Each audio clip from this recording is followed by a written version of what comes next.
isso aí, galera. Faz um tempo já que eu não trago fanplay pra cá, né? Mas não é fanplay, tá? Antes que você olhe e fala, poxa, mais uma fanplay de Hearthstone. Não é, não. Tô trazendo hoje aqui um bate-papo com o Dr. Kayan, Dr. Kayan Melanis, né? Daqui a pouco ele vai falar aí sobre as formações técnicas dele. E a gente vai falar um pouquinho sobre a cultura medieval. Quer dizer, eu não vou falar praticamente nada, vou mais perguntar pro Kayan, porque não é muito a minha área, né? Eu gosto... né? Aliás, eu gosto de todas as culturas, né? Eu gosto muito da cultura egípcia, até um pouco de saber um pouco mais da cultura romana, mas não que eu seja pró aquele povo lá, mas é que tem no passado histórico deles o cruzamento de Roma com várias outras culturas que geraram até religiões, né? E a gente acaba curioso saber. E na história geral, assim, o mais a cultura mais que tem assim, um distanciamento mais de mim é a cultura medieval, e eu quero me aproximar um pouco mais dela. Chamei o Kayan porque eu sempre vejo ele batendo papo com o Kill e eles conversam muito sobre várias coisas, entre elas essa coisa da cultura medieval. O Kayan, primeiro cumprimenta a galera aí. Primeiramente, eu sou escritor, faço pesquisa para os meus livros, e é por isso que de tanto ficar indo atrás de informação para poder me basear nos meus livros, eu tenho algum conhecimento nessa área. Não especificamente em medievalismo, mas em fantasia como um todo. Principalmente no próprio Tolkien e em outras fontes que também seguem esse tipo de linha de raciocínio. Fantasia e aventura, né? Pra galera saber, assim, o Tolkien tá presente nos games e muitas histórias que tem até mesmo nos cinemas. Então, dá uns exemplos aí pra galera começar a se situar. Então, Tolkien, ele é o escritor que, pra quem ainda não se situou, é o escritor de Senhor dos Anéis, todos os volumes, as Crônicas da Terra-média, também é escritor de muitos contos que as pessoas, na verdade, não reconhecem como sendo dele, que não lembram que é dele, o Hobbit, que na verdade não é a grande obra dele, não é o magnum opus dele. Na verdade, na época, inclusive, que começou a fazer mais sucesso o Hobbit, aí ele que começou a querer escrever sobre o Senhor dos Anéis, mas na verdade nunca foi pretensão. Mas na cultura medieval, ele se baseou, ele traz a mesma época, ou são mundos, esses mundos que ele cria são mundos aleatórios, são fora da Terra ou dentro da Terra? Tá, então vamos começar do começo, beleza? Vamos fazer a primeira divisão clara entre o que é história da Idade Média, o que é medievalismo, o que é Tolkien. O Tolkien, ele inventou uma mitologia dele mesmo. Ele mistura elementos de medievalismo, de cavalaria, essas coisas, com o próprio panteão da mitologia nórdica. Mas é só uma menção, é só uma alusão, né? Ele não usa nada de verdade da mitologia nórdica, que inclusive é a minha especialidade. Eu leio e escrevo e tô reescrevendo a mitologia nórdica, na real, em forma de romance, justamente porque eu achei que Tolkien tinha feito isso, e acho que muita gente pensa isso. Então, eu pensava isso. E não é isso, na verdade. É bem longe disso, na real. Ele reescreveu a história como se fosse a história da Terra, a nossa história. A história da mitologia nórdica, melhor dizendo, da Terra-média. Porque na mitologia nórdica a gente se refere ao mundo dos seres mortais como a Terra-média, certo? Middle-earth. E ele queria reescrever a história da Terra-média, mas ele era muito fã também, ele era ferrenhamente cristão. Então ele tinha uma certa...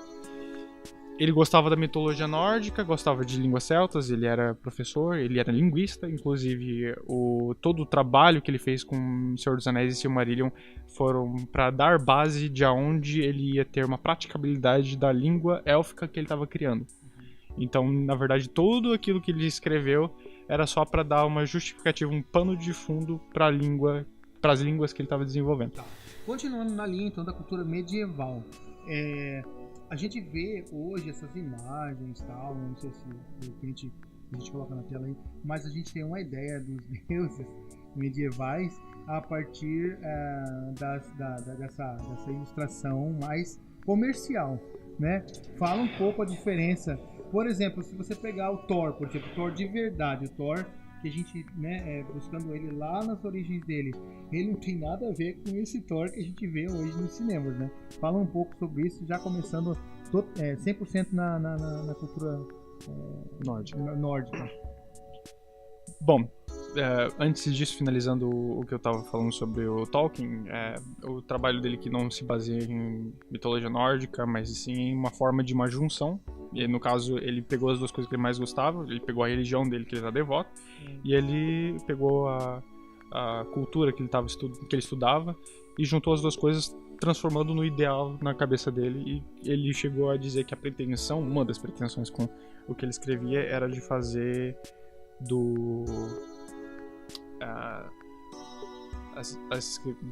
fazer do trabalho dele como se fosse a cultura bretã, o folclore bretão, porque até então o único folclore que existia era da Távola Redonda, do Rei Arthur e essas coisas, e não tinha muito uma fábula, não tinha uma história descendente, um folclore sobre lá. Então era uma das pretensões dele criar isso.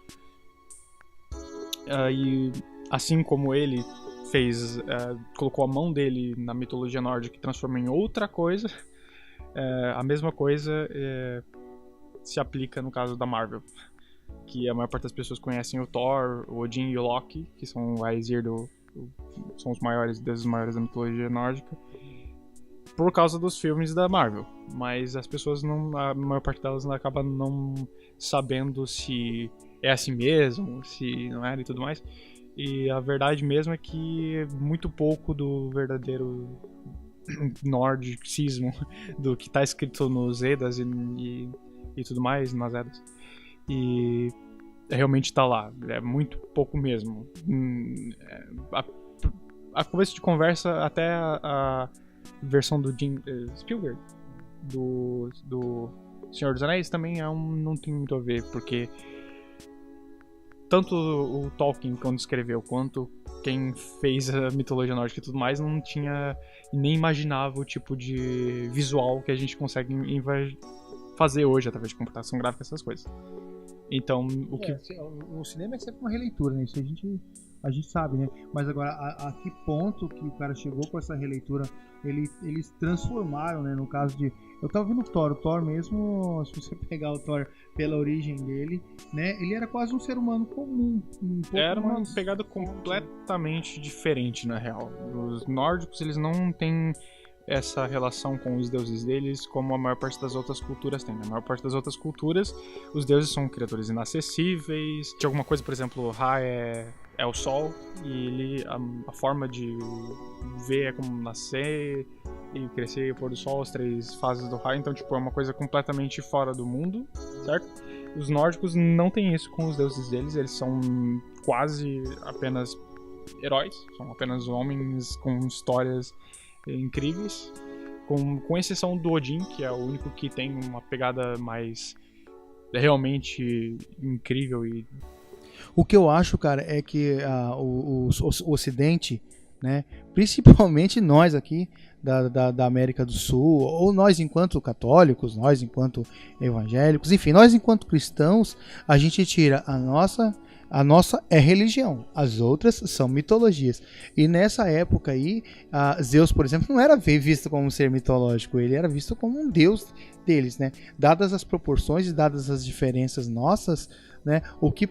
Tudo que está para o cristianismo estava para o panteão na época, né? Então, os deuses nórdicos, eles não são tão míticos assim, não são tão místicos na forma deles de ver, porque na verdade não era uma religião, não existia uma religião formal, nunca houve. O paganismo, entre aspas, não era uma questão de opção, é que os celtas, a maior parte deles que realmente tiveram cultos aos deuses nórdicos, essas coisas, eles não tinham conhecimento, ou não tinham muito conhecimento sobre outras culturas, e não era bem uma questão de opção. Não é que nem hoje em dia que você tem várias religiões e você diz, eu acredito nessa, eu acredito naquela. É todo mundo que você conhece só conhece uma só. Então não é uma questão de eles escolherem ou terem fé. Então era só um conhecimento popular, na verdade. Era como se fosse o senso comum. Para eles existia uma explicação do porquê e como a Terra-média, no ver deles, foi criada e tudo mais. E na visão deles existiam existiam histórias contadas muito mais em cultura oral, né? Passada para frente muito mais oral do que em escrita. Muitíssimo pouco de pessoas dos celtas realmente tiveram acesso à escrita. Eles escreveram por runas, mas era muita pouca gente. Tanto é que as runas para eles era uma questão de magia. Eles acreditavam que as runas tinham poderes mágicos de tal dificuldade e tal inacessibilidade que eles tinham a escrita e essas coisas, porque quem sabia ler tinha dons magníficos. Então eles tinham formas de guardar na memória mais fácil através de rimas. Então era muito mais comum que as histórias fossem contadas através de poesia. Tá, então vamos ao que interessa agora. Vamos falar um pouco sobre cada um deles. Eu quero que você tá livre para você falar de quem você quiser primeiro e segundo, né? Como eu conheço mais o Thor e o irmão dele, que eu até esqueci o nome agora, como é o nome dele? Loki. Como eu conheço mais o que todo mundo conhece, né? Que é o Thor e o Loki. Então, eu confundi tudo aí, né? Eu tava falando com ele, falando dos Zeus no lugar do Odin, né? Então, antes de a gente começar propriamente falando de cada um dos deuses lá, né? Dos semideuses e deuses, fala um pouquinho sobre essa cultura que é um pouco distanciada de quem não vive, né? De quem não estuda sobre isso, e a gente confunde um pouco. Então, você tinha lá, de um lado, Hércules, Zeus, do outro lado você tinha Thor e Odin. Fala um pouco sobre se existiu alguma rivalidade, ou se são épocas diferentes, são culturas que não se tocaram, ou se existiu alguma correlação, porque é muito semelhante algumas, né, em alguns personagens dessas duas histórias. Muitos dos deuses gregos, propriamente ditos, já existiam há muito tempo, mas tem que haver uma separação bem metódica de que o que a gente conhece hoje de mitologia grega, que não é o primórdio da mitologia grega, ela vem muito depois da cultura nórdica que nós estamos discutindo em questão. O primórdio da cultura celta em Viking, muita gente costuma achar que os celtas se resumiam aos vikings. Os gregos vieram muito depois dos nórdicos, né? A cultura nórdica é muito mais antiga, inclusive tem personagens da cultura nórdica que são reutilizados na mitologia grega, então existe uma diferença geográfica e de tempo entre um e outro. Então a distribuição e separação das duas culturas e de todas as outras, na verdade, é basicamente por causa de território e essas coisas. Os nórdicos e celtas, embora tivessem sido um povo com bastante tecnologia entre eles, né, e que eles inventaram para eles mesmos, eles não tiveram tanto contato assim com outras culturas, mesmo porque eles não tinham muita organização. Eu acho que o grande problema de eles não terem se desenvolvido tanto quanto algumas outras culturas que sobreporam-se sobre eles no futuro foi justamente por não existir organização política entre eles. Só existia um monte de tribos e cada uma vivia do seu jeito, certo? Então, basicamente, para quem quiser ter uma imagem mais fixa de quem é quem na cabeça sobre os deuses, fica mais fácil só nomeando. Então, mitologia grega, Zeus, Afrodite, Poseidon, Hades, Hércules, Teseu, Perseu e todos os outros heróis dos Argonautas, todas as histórias mais contadas fora da Marvel e fora desse tipo de lugar, normalmente são mais contadas sobre esses heróis. E esses heróis são mitologia grega.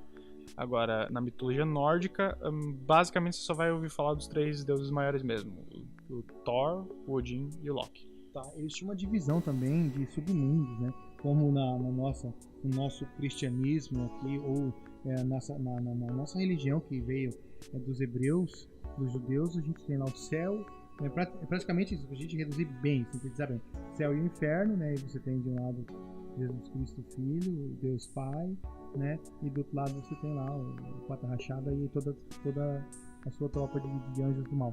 Mas neles não, né? Neles eles têm umas divisões diferentes. Fala um pouco sobre esse mundo celestial deles. Os nórdicos, eles acreditavam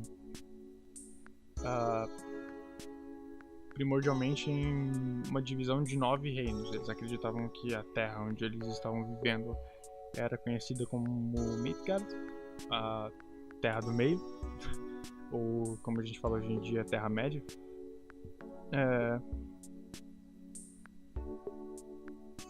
E cada um dos outros 9 reinos representava algum tipo de lugar onde eles tinham ou não acesso.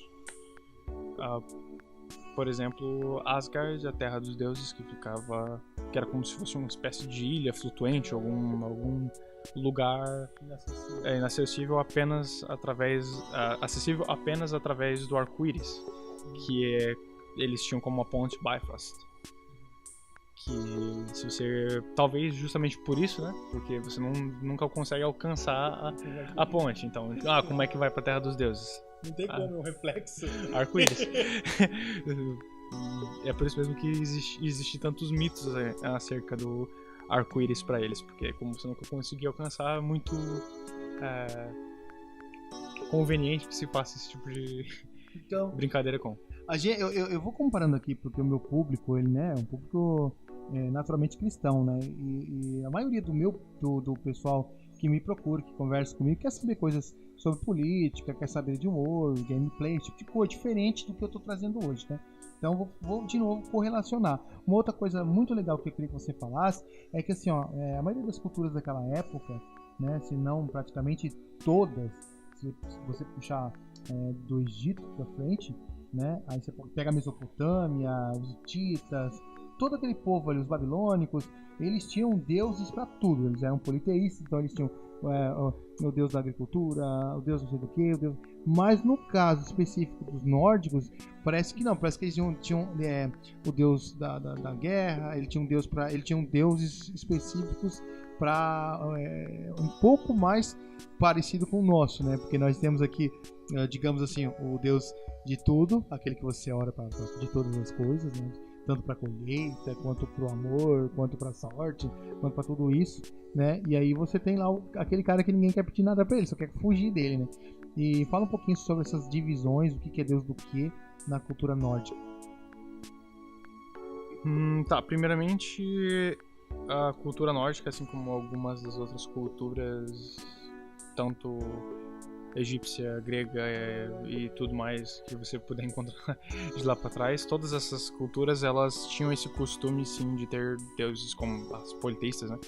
De ter um deus pra cada coisa. A mitologia nórdica não é uma exceção quanto a isso, e mesmo porque a cultura nórdica que a gente conhece hoje, romanceada nas Edas e tudo mais, são, na verdade, uma junção muito mais abrangente do que as outras, porque o número de crenças diferentes e de culturas que deviam haver antes disso deve ser absurdo, porque como eram muitas vilas, eram muitos povos diferentes e inclusive um espaço geográfico muito abrangente, muito gigante, com certeza existia muito mais crenças, muito mais deuses, muito mais blá blá blá. Mas para ser específico, por exemplo, Thor era o deus do trovão. Thor era o deus de mais o quê? Esses deuses que são todos diferentes um dos outros, cada um com alguma especialidade e tudo mais, foram resumidos quando eles chegaram nos Edas, assim como os outros em suas escrituras. Só que os deuses finais não têm uma simbologia tão antropomórfica como a dos outros deuses, como o de Ra, como eu já tinha falado ali. Portanto, eles muitas vezes repetem e são de muito menos coisa. Por exemplo, indo onde você quer. Odin é deus da sabedoria, deus das aves, deus da visão, deus da guerra, deus da verdade. Ele é deus de toda essa parte que eles chamavam, que eles consideravam honra. Todas essas coisas que eu tô falando aqui, pra eles, na cabeça deles, eram as coisas que eram corretas. Então, ele ser deus da guerra, tá bom, pra gente pode ser uma barbárie, mas pra eles... Não, era um produto de primeira necessidade. Pra eles, ele ser deus da guerra significa que ele era um deus forte, um deus que não se abaixava. E pra eles isso era ser correto e justo. E... daí os outros têm algumas simbologias bem parecidas. O deus Loki, que na verdade não é um filho direto do Odin, ele é na verdade um filho de um gigante. E os gigantes, na cultura deles, eram gigantes do gelo, eram gigantes do frio, porque o frio pra eles é o contrário da gente. Aqui a gente tem... O inferno pra gente aqui é pegando fogo, né? A gente tem esse medo e esse costume de dizer que o que é ruim é o calor, porque a gente aqui sofre com calor. Eles lá sofriam com frio. Com a neve. Então, pra eles, o que era ruim era o frio. Então, os gigantes, que eram os inimigos dos deuses, eram os gigantes do gelo. E algo um pouco paradoxal é que o Loki, na verdade, era deus do fogo. Ele era um filho de gigantes do gelo, logo ele era um gigante do gelo, porém ele era um deus do fogo. Ele era um deus transformista também. Ele era o deus das mentiras, deus das brincadeiras, deus do fogo, deus de um monte de outras... ele é um dos deuses mais plurais. Ele tem muitas... Ele era o fanservice. Ele era muitas coisas loucas. Inclusive as histórias que derivam do Loki são as que são as mais engraçadas e são as mais diversificadas. Pois então, o Thor, por mais que não seja o maior dos deuses, era com certeza o mais querido pela grande maioria, justamente por ser um deus mais acessível do que Odin. Muito embora, não fosse, eles não adorassem como deuses que provêm as coisas e que você depende deles, mas sim como deuses que ajudam quem honra eles, quem os ajuda, sabe? É uma troca. E hoje em dia eu esqueci o nome do ator. Mas é um homem forte, grande, alto, de cabelos esvoaçantes, dourados e de olhos azuis e pele branquíssima, que não necessariamente corresponde à visão original do Thor, que muito provavelmente deve ser ruivo, de olhos azuis com certeza, de pele branca, porque é homem caucasiano do jeito mais tradicional, mas não existe não existe apuração acurada disso. O importante eles não tinham essa visão que nós temos hoje em dia do Thor da Marvel, que é futurística e cheia de detalhes e tudo mais. Isso é completamente uma invenção e muito provavelmente, imaginado na época, ele devia ser muito mais parecido com aqueles deuses e com aqueles seres. Ele era muito mais parecido com o Viking, né? Embora até o Viking pra gente esteja uma imagem deturpada. Então, na verdade, não tem quase nada a ver com o que a gente pensa. E eu não tenho como reconstruir perfeitamente, mas o que eu posso deixar bem claro é que ele muito provavelmente usasse roupa de couro, fosse um homem barbudo, baixo, com muita força. Inclusive, ele usa um martelo Mjolnir. E uma coisa engraçada a se dizer a respeito é que, na verdade, é um martelo defeituoso. Mjolnir não é uma arma honrosa e maravilhosa e blá blá blá blá blá. Não nos contos originais, pelo menos. Os anões fazem a maior parte das armas, tanto pra Odin quanto pra todo mundo lá. E eles inventam uma junção de um monte de armas, de proteções para aqueles seres. E um deles sai errado, que é justamente o martelo. Sobrou pra ele. Que fica com o cabo curto demais pro martelo em si, pra pedra. E acaba ficando com o Thor, mas não como uma grande honra ou coisa do tipo, mas sim porque foi o que os anões conseguiram fazer. Enfim. Então, gente, bom, a gente tá chegando praticamente no final aqui do nosso bate-papo. Eu tô chegando em 2 pirulas já aqui de tamanho, mas não dá nada, porque esse assunto realmente me interessa muito, eu gosto muito. Tô trazendo o Kayan aqui, provavelmente algum dia ele vai ter um canal de YouTube, só não sei quando, mas tô pegando o pé dele. E, Kayan, pra finalizar aí, tem algum desses seus livros que você tá trabalhando em cima que tem alguma ideia de quando as pessoas vão poder ler, ou seja na internet, de alguma maneira? Você tem algum lugar onde as pessoas podem ler alguma coisa que você já tenha escrito? Então, o meu livro ainda está em fase de pesquisa e de construção, então ele não tem muito material pronto que já possa ser lido. O máximo que você vai encontrar é em Facebook Magnismo, procurar por Facebook/Magnismo e você vai encontrar um link para um blog onde eu tenho a minha primeira página, meu primeiro conto sobre isso, só que de uma forma muito mais romanceada. Eu tô reescrevendo a cultura nórdica, a mitologia nórdica, de uma maneira que ninguém fez até agora, que seria como o Tolkien faria, só que com a mitologia nórdica pura de fato e não com uma invenção própria. Seria a primeira releitura totalmente romanceada, com uma escrita atual e uma narrativa atual da mitologia nórdica. Vamos fazer assim, gente. Se você gostou, né? Se você gostou desse assunto, quer que eu traga mais sobre isso, deixa as perguntas ali, tá? Se vierem perguntas legais ali nos comentários, de repente eu gravo uma parte 2 junto com o Kayan, para o Kayan explicar, né? Responder as perguntas de vocês aí sobre esse assunto, nem que a gente faça algumas pesquisas para a gente trazer umas respostas né, com conteúdo para vocês. Espero que vocês tenham gostado. Faz tempo que eu queria gravar alguma coisa com o Kayan, faz tempo que a gente não grava nada junto, né?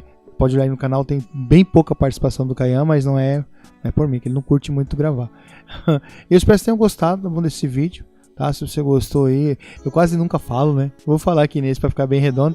Deixa seu like aí pra gente aí, se inscreve nesse canal, tem bastante coisa legal aqui. Dá uma olhada nos nossos quadros aí, quadro interação, que eu converso com um advogado e falo sobre vários assuntos, tá? Tem sobre separação, tem sobre adoção de crianças, cara, tem uma carrada de coisas aqui dentro para vocês procurarem, tá bom? De humor, muita coisa, tá? Gameplay, tá bom? Entre outros assuntos aqui dentro do canal Lennon Portes 3. Um grande abraço para vocês, até o próximo vídeo e vamos lá, vinheta na tela. Tchau.